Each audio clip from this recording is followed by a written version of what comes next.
Love your enemies. There's no commandment of Jesus which has caused so much discussion and debate. Dear friends, look at social media, especially in this time of the campaign for the coming elections. Post a line which is unpopular, and you are flooded with angry, hateful exchanges. How can you love such people who get into your nerves? Those who attack you verbally or in any other way. But we heard it rightly. Love your enemies. Before we can obey it, we must discover what it means. In Greek, there are three words for love.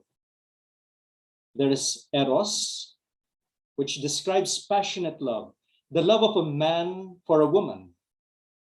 Then there is philia, which describes our love for our nearest and dearest, the warm affection of the heart. Neither of these two words is used here.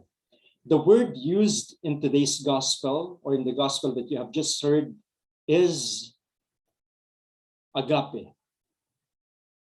And this word needs a whole paragraph to translate it. What is agape or agape? It describes an active feeling of benevolence toward the other person. It means that no matter what the person does to us, we will never allow ourselves to desire anything but his highest good. We will not wish ill on him.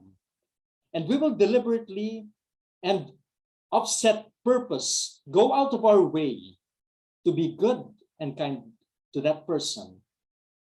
And this is most suggestive. We cannot love our enemies as we love our nearest and dearest. To do so would be unnatural, impossible, and even wrong.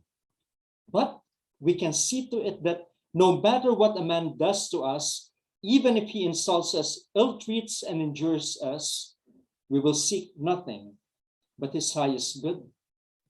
And even we can even go by way of how we express this in our culture. For us Filipinos, malasakit, that is agape for us. One thing emerges from this. The love we bear to our dear ones is something we cannot help. We speak of falling in love. It is something which happens to us. But this love towards enemies is not only something of the heart, it is something of the will. It is something which, by the grace of Christ, we may will others to do.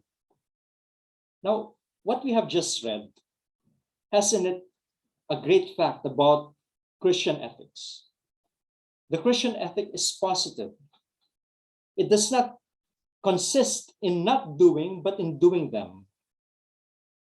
You're all familiar with the golden rule, and Jesus gave us the golden rule here. He bids us to do to others as we would have them do to us. In fact, even later on, no, at least in the Gospel of John, love one another as I have loved you. Here, he expresses it in that way, or in this way of the golden rule. Do to others what you would have them do to us. And that rule exists in many writers of many creeds in its negative form. For example, one of the great Jewish rabbis, Hillel, was asked by a man to teach him the whole law while he stood on one leg. He said, what is hateful to thee, do not do to the other. That is the whole law and all else's explanation. There's another Jew, a philosopher from Alexandria, Philo. He said, what you hate to suffer, do not do to anyone else. And even the Greek orator, Isocrates, said, what things make you angry when you suffer them at the hands of others? Do not do to the other people. And then the Stoics had as one of their basic rules, what you do not wish to be done to yourself, you do not do that to the other.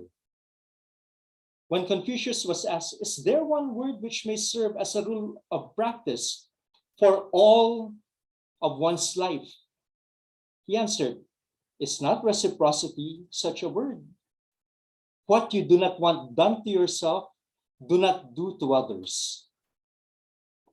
Every one of these forms that we have mentioned are formed in the negative. It is not unduly difficult to keep yourself from action. Do not do, okay? But it is a very different thing to go out of your way to do to others. And that is how it is expressed here. Do unto others. And the very essence of Christian conduct is that it consists not in refraining from bad things, but in actively doing good things. Last Monday, the world celebrated Valentine's Day. And that day was not only for couples, it is for all, because we love. Love is more than a feeling. Love is a commitment. And the famous author on love, Leo Buscaglia, once said, I have a very strong feeling that the opposite of love is not hate. It is apathy. It is not giving a damn. If you don't give a damn, if you're apathetic, then you're not loving. That's the opposite of love, not giving a damn. Apathy. And Leo Buscaglia also said, love is bestowed as a gift, freely, willingly, and without expectation. We don't love to be loved. We love to love. Agape. That is the meaning of love that we see today. It mirrors the love of God for us. It mirrors the love we have for everyone.